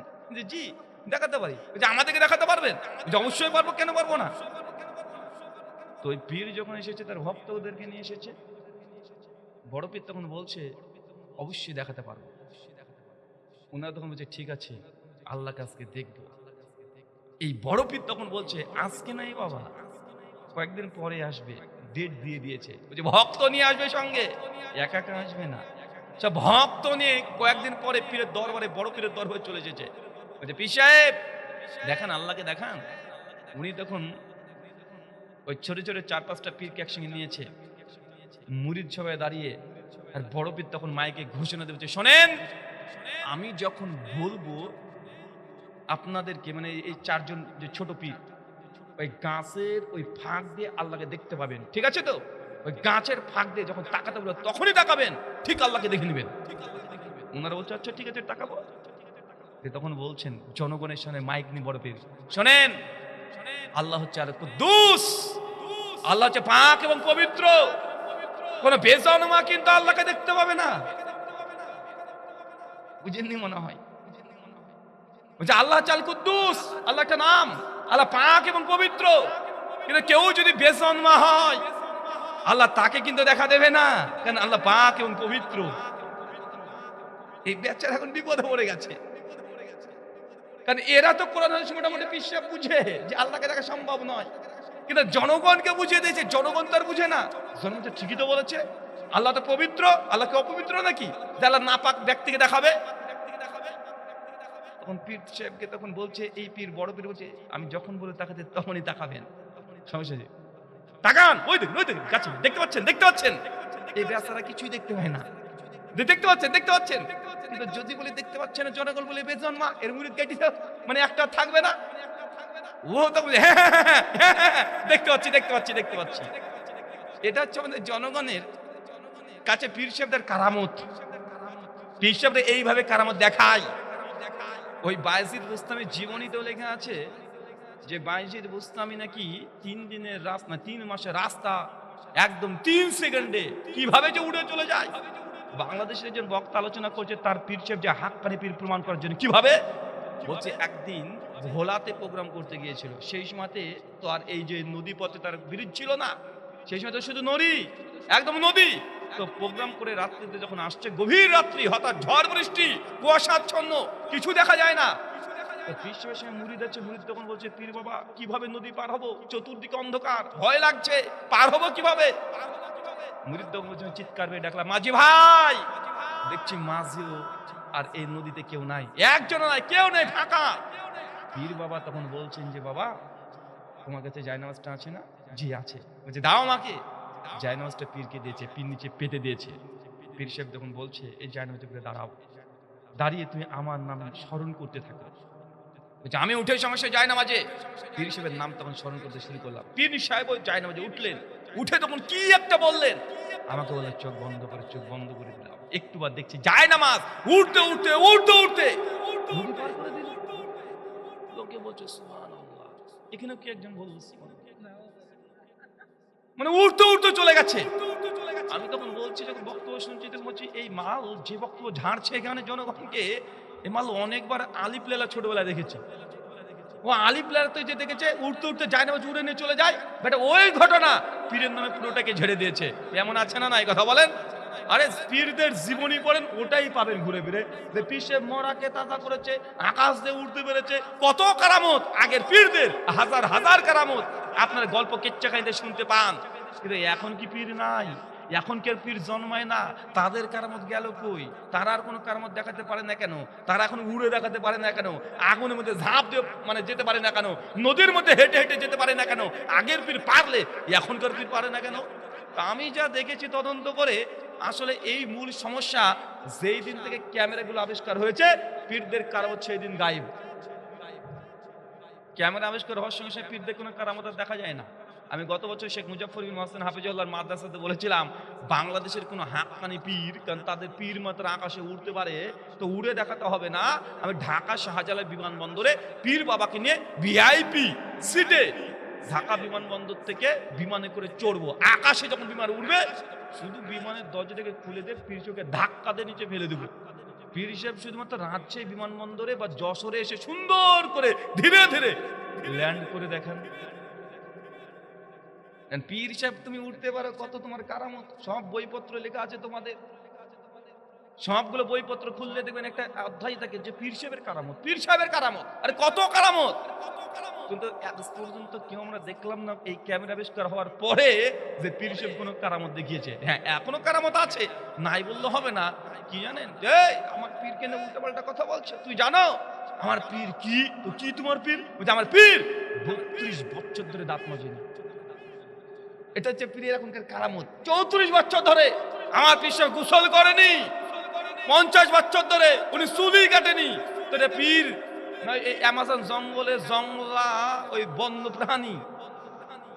মানে এখনকার পীর সাহেব দেখেন, কুষ্টিয়াতে আছেন একটা ন্যাংটা পীর আছে না, ন্যাংটা পীর জামা কাপড় কিছুই পরে না, ও ন্যাংটা নাট বল্টু নিয়ে বসে থাকে। মানুষ ওর কাছে চায়, ওর কাছে গিয়ে আবার বলে যে ওই ছেলে লাগবে, মানে ছেলে নাকি ন্যাংটা এখন দেবে। চিন্তা করেছেন? মানে মানুষ ওর কাছে গিয়েও কিছু আশা করে। আর পীর সাহেব খুব চালাক, ও তখন বলছে কি চাইবি রে ভাই, আর আমার কাছে কিছুই নাই, আর যা আছে দেখতে পাচ্ছিস এটাও নিবি নাকি? মানে আশ্চর্য মুসলমান আমরা। আরে হিন্দুদের চাইতেও মূর্তি পূজা তো তারা করে, কিন্তু আমরা তার চাইতেও নিকৃষ্ট হয়ে গেছি। মুসলমান চলে যান সিলেটে, চলে যান, আমি গিয়েছিলাম কয়েক বছর আগে, তো ওখানে যখন গিয়েছি দেখছি মানুষ কুমিরকে, কুমির বোঝেন না, কুমির ক্রোকোডাইল, কুমির পানির মধ্যে আছে, ওখানে খাবার দেয়, কেউ যদি কুমির এসে খেয়ে নেয়, মানুষ ভাবছে যে তার মনের বাসনা এখন পূর্ণ হয়ে যাবে। এর কি মুসলমানের বাচ্চা, ও কুমিরের কাছে চায়। বট গাছে গিয়ে সুতো বাঁধে, যার বিয়ে হচ্ছে না, এই যে ইয়াং ছেলেরা আছে, মানে বউকে এখন কি করবে, গার্লফ্রেন্ড আছে হয়নি, হুজুরের কাছে গিয়ে, হুজুর এখন তাবিজ করে দিয়েছে, তাবিজ আর কি কি যেন নিয়ে আসতে বলেছে। হুজুরের কাছে যাবেন, হুজুর তখন বলবে তোমার গার্লফ্রেন্ডের ওই মেন্সে তেনা লাগবে, ও চুল লাগবে, কি কি দিয়ে, কি গিফট দিয়ে বলবে যে 3 দিনের মধ্যে কাজ না হলে টাকা ফেরত। ভাই আছে না নাই কথা বলেন? আছে না নাই? আরে আছে রে ভাই। আপনি নিয়ামুল কোরআন উঠিয়ে দেখেন, বেহেশতি জিয়ার উঠিয়ে দেখেন, তাবিজের সুলাইমানি কিতাব উঠিয়ে দেখেন, কার মেয়েকে কিভাবে বের করবেন, কাকে কিভাবে পটাবেন, কার সঙ্গে কিভাবে পালিয়ে যাবেন, সব তাবিজগুলো দেওয়া আছে। তো এগুলো কি শরীয়তের তাবিজ? ভাই চিন্তা করে দেখেন যে লোকের মেয়েকে বের করবেন কিভাবে, এগুলো যদি গ্রন্থে লেখা থাকে তো নোংরামি নয়? সমাজে আছে না নাই? আরে আছে রে ভাই। আল্লাহ সুবহানাহু ওয়া তাআলা আপনাদেরকে বুঝে তৌফিক দান করুন, আমিন। আপনাদের যে কথা বলতে চাইলাম যে আল্লাহ সুবহানাহু ওয়া তাআলাকে দেখা যায় না, কিন্তু মানুষ জনগণকে বোঝাচ্ছে সে আল্লাহকে দেখেছে, দেখতে পায়। এটা যে চলন্ত ধর্ম। চূড়ান্ত ধর্ম কোনটা?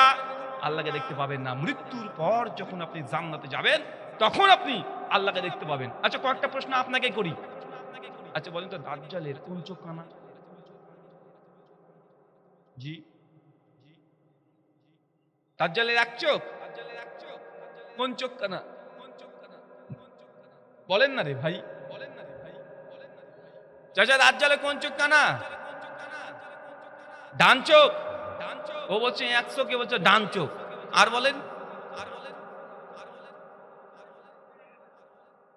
বলছে এবার দাজ্জালে একটাই চোখ কপালে আছে।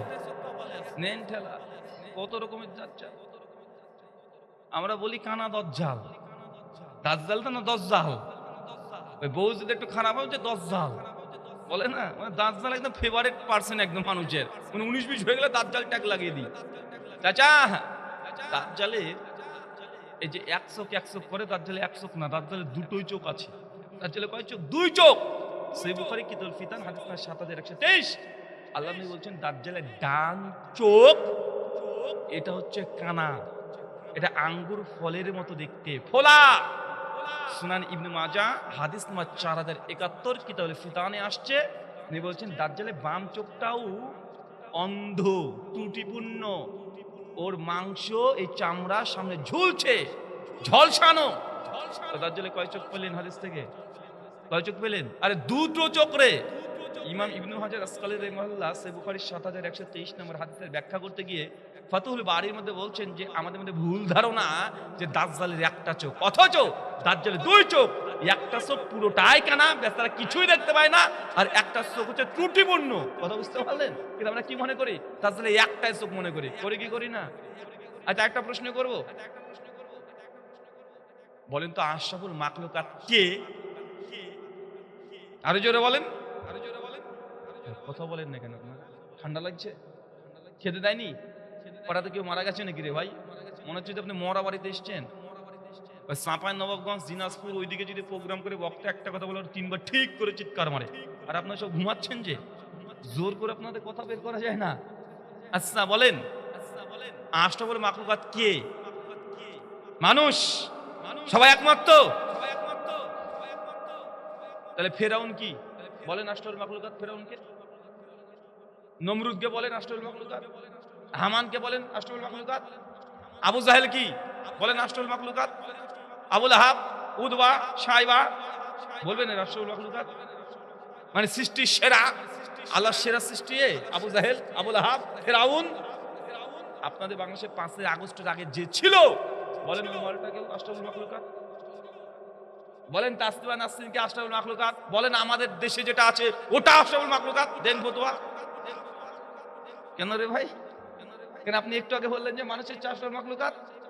ইমাম ইবনে কাইয়িম আজ-জাওজিয়্যী রাহিমাহুল্লাহ তাআলা মানারুল মুনিফি আলোচনা করছেন 26 নম্বর পৃষ্ঠাতে, তিনি বলছেন যে মানুষ, সমস্ত মানুষ যে আশরাফুল মাখলুকাত এটা ঠিক নয়। মানুষের মধ্যে যারা ইমানদার, যাদের ইমান আছে তারা হচ্ছে আশরাফুল মাখলুকাত, আর যাদের ইমান নাই, বেঈমান, যারা আল্লাহকে বিশ্বাস করে না, তারা হচ্ছে শাররুল বারিয়া, তারা সৃষ্টির নিকৃষ্ট সূরা বাইনা আয়াত নম্বর 7। যাদের আশরাফুল মাখলুকাত কে? যারা ইমানদার তারা, আর যারা বেঈমান, যাদের ইমান নাই, নাস্তিক, এদেরকে আশরাফুল মাখলুকাত বলবেন? জনগণ আমরা মনে করি কি করি না? কথা বলেন। প্রচলিত হয়ে গেছে কি যায়নি? আরে এটাও হয়ে গেছে প্রচলিত, সবাইকে আমরা ঝেড়ে আশরাফুল মাখলুকাত বলে দিই। চলন্ত ধর্ম বনম চূড়ান্ত ধর্ম সব জায়গাতে পাওয়া যায়। আচ্ছা, আর একটা প্রশ্ন করব। জি, আচ্ছা বলেন তো আল্লাহ প্রথম কি তৈরি করেছে? সবাই একমত? দলিল? এই গেল রে ভাই, দলিল চাইন না ভাই। সূরা কালামের 2 নম্বর আয়াত, সহিহ বুখারী খুলবেন, যে দলিল আপনার হাদিস না 3192, আল্লাহ নবী বলছেন আউয়ালু মা খালাকাল্লাল কালাম, আল্লাহ প্রথম যেটা সৃষ্টি করেছেন কলম। তো যখন আল্লাহ কলমকে সৃষ্টি করলেন, সেই সময়তে আল্লাহ সাদা কলমকে কি বললেন? লিখতে থাকো। কি লিখবো? যা যা করবে সব লিখো। আচ্ছা, সেই সময় আল্লাহর আরশ কোথায় ছিল? আলাল মাই, পানির ওপরে। আল্লাহ কলমকে সৃষ্টি করেছেন, কলম লিখছে, তার আগে কি আছে? তার আগে কি আছে? আরে আরশ আছে, আর আরশ হচ্ছে কিসের উপরে? পানির উপরে। তাহলে প্রথম কি হলো?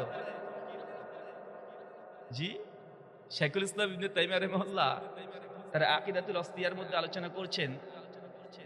আল্লামা নাসিরউদ্দিন আলবানী রাহিমাহুল্লাহ আকাইদাত তাহাবিয়ার ব্যাখ্যা শরহ করতে গিয়ে তিনি আলোচনা করছেন। ইমাম ইজার হানাফি রাহিমাহুল্লাহ তিনি আকাইদাত তাহাবিয়ার শরহ যেটা করেছেন, ওই মাসালা নিয়ে আলোচনা করে তিনি বলছেন যে আল্লাহ যে প্রথমে কলমকে সৃষ্টি করেছেন ঠিক, কিন্তু তার আগেও আল্লাহর আরশ ছিল, আর আরশের আগেও আল্লাহ পানিকে সৃষ্টি করেছিলেন। কথা বুঝতে পারছেন? মানে আমাদের মধ্যে ছোট ছোট টুটি বিচ্ছুটি আছে না? নাই আছে। যেটা মনে করছেন সেটা আসলে পারফেক্ট না। এরকম শত শত মাসালা আপনাকে বলতে পারবো। আরেকটা বলবো, বেশি বললে বোরিং হয়ে যাবে। আচ্ছা চাচা বলেন তো, নবী মেরাজ কিসে করেছেন? হ্যাঁ, ভয় আর বলছেন যদি এটা ভুল হয় এবার। বুরাক, তাই না? বুরাক, এটাও যে ভুল চাচা। কি যে বলেন, এটাও ভুল। সেই রাত্রিতে নবী দুটো জার্নি হয়েছিল, দুটো সফর হয়েছিল। একটা মসজিদ আল হারাম, মক্কার মসজিদ থেকে বাইতুল মুকাদ্দাস জেরুজালেমের মসজিদ, এটার নাম হচ্ছে ইসরা। এটার নাম কি? ইসরা। এই ইসরাটা হয়েছিল বুরাকে। কিসে? বুরাকে। সহিহ বুখারী 349 নম্বর হাদিস। এই অংশটুক। আর বাইতুল মুকাদ্দাসে যাওয়ার পরে আল্লাহ নবী আলাইহিস সালাম যখন তিনি 7 আসমান গিয়েছেন, কিসে গিয়েছেন? ফেরেশতা জিবরিল আর সিঁড়ির মাধ্যমে। কিন্তু আমরা গোটাটাকে ঝেড়ে দিয়ে যে বুরাকে চড়ে চলে গেছে। আরে বুরাকে না, বুরাকে হচ্ছে এই মসজিদ থেকে এই মসজিদ, তারপর ফেরেশতা জিবরিলের মাধ্যমে। কথা বুঝতে পারছেন? কিন্তু আমরা গোটাটাকে মনে করে কি করি না যে গোটাটা জিবরিল এই ফেরেশতা বুরাকের মাধ্যমে গিয়েছে। আর বুরাকের বা ছবি হয়ে গেছেন আপনি কি, যে বুরাক না পাখা আছে, ডানা আছে, ডানা নাড়াতে নাড়াতে যাচ্ছে। আর মেয়ের মানুষের মতো, মুখের মতো মুখ, ছবি একটা অঙ্কন করা হয় কি হয় না? অথচ এই বুরাকের যে পাখা ছিল, ডানা ছিল, সহি তো দূরের কথা, জাল কোনো হাদিসে পাওয়া যায় না। হাসান বসরির একটা আসর শুধুমাত্র পাওয়া যায়, কিন্তু এটা সহি কোনো সূত্রে বা সাহাবীদের কোনো ফতোয়াও পাওয়া যায় না। কিন্তু বাংলার মানুষ মনে করেন কি করেন না? করেন। এরকম হাজার হাজার মাসালায় আছে যে আমরা বুঝি এক, কিন্তু কোরআন সুন্নাহয় আছে আর এক। এর হচ্ছে চলন্ত ধর্ম, বনাম চূড়ান্ত ধর্ম। আচ্ছা আপনারা ফিতরা দেন, কি দিয়ে ফিতরা দেন?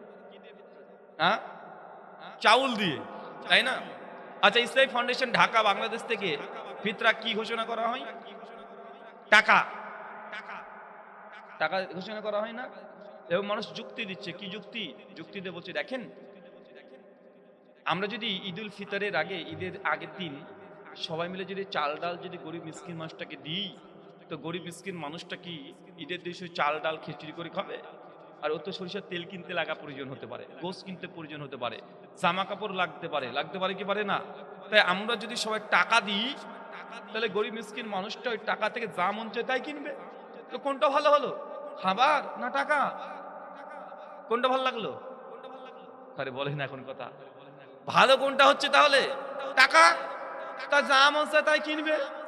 এটা যুক্তি দিয়ে আল্লাহ নবী সহিহ বুখারী 503 নম্বর হাদিস নবী জানিয়ে দিয়েছেন যাকাতুল ফিতরকে ফরজ করেছি আর তাম খাদ্য দিয়ে।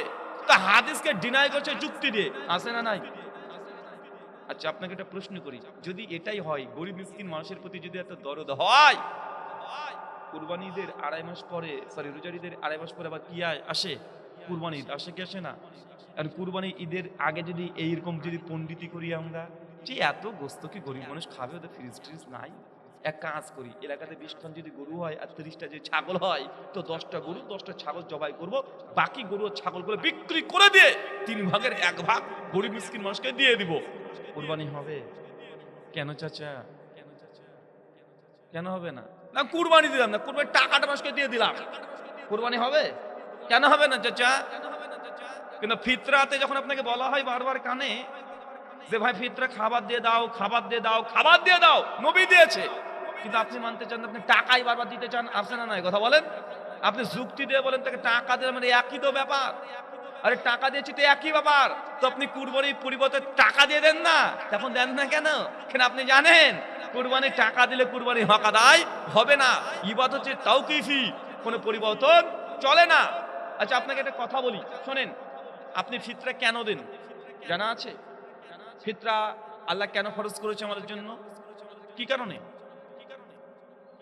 সুনানে আবু দাউদ 1618 নম্বর হাদিস, নবী বলছেন ফিতরাকে ফরজ করা হয়েছে এই জন্য, কারণ মুখ্য কারণ হচ্ছে এইটা যে আমরা 1 মাস যে রোজা রেখেছি, সিয়াম ছিলাম, রোজা ছিলাম, এখন রোজা থাকতে থাকতে রোজার মধ্যে ত্রুটি ঘটেছে। ত্রুটিটা কি? রোজা ছিলেন, গার্লফ্রেন্ডের সঙ্গে মেসেজে কথা বলেছেন, এই জন্য আল্লাহ সাদা রোজাকে গোটা বাতিল করে দেয় না, রোজার মধ্যে ত্রুটি হয়ে যায়। রোজা ছিলেন, করেছেন কি? আপনি মিথ্যা কথা বলেছেন, এই জন্য রোজা বাতিল হয়ে যাবে না। রোজা ছিলেন, চোখের হেফাজত করতে পারেননি, জবানের হেফাজত করতে পারেননি, গীবত করেছেন, এমন হয় কি হয় না? তো এগুলোর কারণে গোটা রোজাকে আল্লাহ বাতিল করে দেন না। কি হয়? রোজার মধ্যে ত্রুটি ঢুকে যায়, এই জন্য নবী বলছেন ফিতরাকে ফরজ করা হলো, কারণ রোজার যে ত্রুটি হয়েছে এই ফিতরা দিলে সেটা পরিপূরক হয়ে যাবে। কথাকে বুঝতে পারলেন? তো ফিতরার মূল মাকসাদ উদ্দেশ্য কি? গরিবকে সহযোগিতা করা, না আগে উদ্দেশ্য এটা যে আপনার রোজার ত্রুটিপূর্ণ করা? কোনটা? ত্রুটিকে যেন সমাধান করা যায়, কাফারা হিসেবে দিচ্ছেন, রোজার কাফারা হিসেবে আপনাকে এই ফিতরা দিতে হয়। কিন্তু জনগণ বলছে যে না না না না, টাকা দিয়ে দিতে হবে, গরিব মানুষ, মিসকিন মানুষ। তো আপনি যদি এত যদি দরদ উতলিয়ে পড়ে, তো আপনি ফিতরা যখন দিচ্ছেন তখন খাবার দিয়ে দেন, আর পকেট থেকে 100 টাকা অতিরিক্ত দিয়ে দেন। সাধারণ দান করেন, সাধারণ দান আছে না নাই কথা বলেন, সাধারণ দান করেন, এমনি সদকা করেন গরিব মানুষকে। ওই ফিতরার ইবাদতের মধ্যে কেন আপনি আঙ্গুল বুড়তে যাচ্ছেন? কেন ওখানে আপনি রদ বদল করতে যাচ্ছেন? আপনার যদি প্রয়োজন হয় গরিব মিসকিন মানুষকে 1 কেজি তেল কিনে দেওয়ার, আপনি তেল কিনে দেন, 100 টাকা হাতে ধরিয়ে দেন।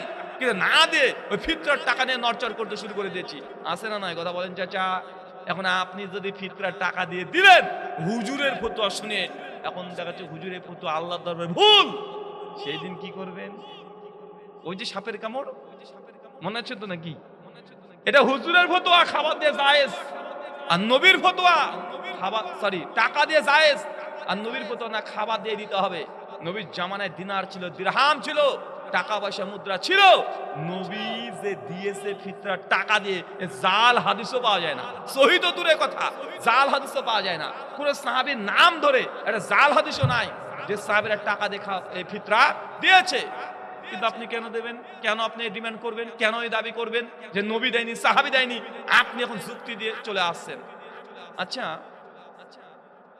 যারা রোজা রাখতে পারে না বার্ধক্যের কারণে, তাদেরকে কি দিতে হয়? ফিদিয়া দিতে হয় না? তো ফিদিয়াতে কি আল্লাহ বলেছেন? ফিদিয়া কি দিতে বলেছেন? সূরা বাকারা 187 নম্বর আয়াত, কি খাবার দিতে বলেছেন। কেন দিতে বলেছেন খাবার? কারণ মানুষ রোজা অবস্থায় খাবার থেকে দূরে থাকে, তা রোজা রাখতে না পারলে কাফরা কি রাখবে? খাবারই দেবে। তখন ফিতরা রোজা যখন ছিলেন সেই সময় কি খাবার থেকে দূরে ছিলেন না টাকা থেকে? খাবার থেকে না টাকা থেকে? আরে খাবার থেকে। তো রোজা যদি ত্রুটিপূর্ণ করার জন্য ফিদা দিতে হয়, ফিতরা দিতে হয়, তাহলে কি দিবেন? টাকা না খাবার? আর আপনার খাবারই দিতে হবে। আপনি যুক্তিতে আসেন, আপনি তাও আপনার যুক্তিতে আপনার খাবারই আসে। কিন্তু বাংলার মানুষ আমরা টাকাটাকে বেশি প্রাধান্য দিই না। যে বলে দেখো এত চাল ডাল কি গরিব মানুষ নিতে আসবে? নিতে আসে না তো। আরে ভাই, চাল ডালও দিতে আসবে কেন? ফিতরা হচ্ছে ইবাদত, গিয়ে গরিব মিসকিন মানুষের বাড়িতে পৌঁছে দিতে হবে তোমাকে। ও নিতে কেন আসবে? তোমাকে দিয়ে আসতে হবে, এটা তোমার ইবাদত। গিয়ে বাড়ি বাড়ি পৌঁছে দাও তো দেখি কয়জন ফকির মিসকিন নেয় না। আরে লকডাউন যখন ছিল, যেই সময় মানুষের গ্রামে গ্রামে বাড়িতে বাড়িতে গিয়ে তুমি চাল ডাল তখন দিয়ে আসলে, কারণ টাকা কেন দিয়ে আসনি? তুমি এত টাকা নিয়ে তুমি বলছো মাতব্বরি করছো, তো যখন লকডাউন ছিল যেসব বন্যাতে ত্রাণ দাও, সেটা টাকা হাতে দিয়ে আসো না, কি দিয়ে আসো? খাবার দিয়ে আসো। কেন? মানুষকে দেখাবা? আছে না নাই কথা বলেন? ডবল স্ট্যান্ডার্ড, সরাসরি দ্বিমুখী আচরণ আমরা করি। আল্লাহ সুবহানাহু ওয়া তাআলা আমাদের এই কথাগুলো বোঝার তৌফিক দান করুন, আমিন। সম্মানিত সুধী, আপনাকে এই মুষ্টিমেয় কয়েকটা শুধুমাত্র কথা বললাম, যে কথা দিয়ে এটা বোঝানোর চেষ্টা করলাম যে শরীয়তে চলন্ত ধর্ম বনাম চূড়ান্ত ধর্ম আছে না নাই? এটা আছে, আপনাকে বুঝে নিতে হবে। আর আপনার কাছে শেষ কথা আমার হচ্ছে এটাই, হুজুরদের যদি বিতর্ক দেখেন, ওই বিতর্কের জায়গাতে জনগণ যারা কোরআন হাদিস বুঝেন না, কোরআন হাদিস পড়তে পারেন না, গবেষণা করেন জানেন না, তাদের কাজ হচ্ছে এইটা, সেইখানে কোনো বিতর্ক নাই, সেই বিতর্কিত হীন বিষয়গুলো থেকে আমল করে জান্নাতের রাস্তাতে আপনার যাওয়া। বিতর্ক থাকলে ওর মধ্যে যাওয়ার দরকার নাই। হুজুররা মারামারি করতে দেন, ওরে মারামারি করতে করতে মরে যা, আপনার যাওয়ার দরকার নেই। এই মারামারি থামবে নাকি কথা বলে? থামবে না। অতএব আপনাদের জনগণের কাজ এটাই। আল্লাহ সুবহানাহু ওয়া তাআলা আমাদের প্রত্যেককে কথা বলে বোঝার তৌফিক দান করুন, আমিন।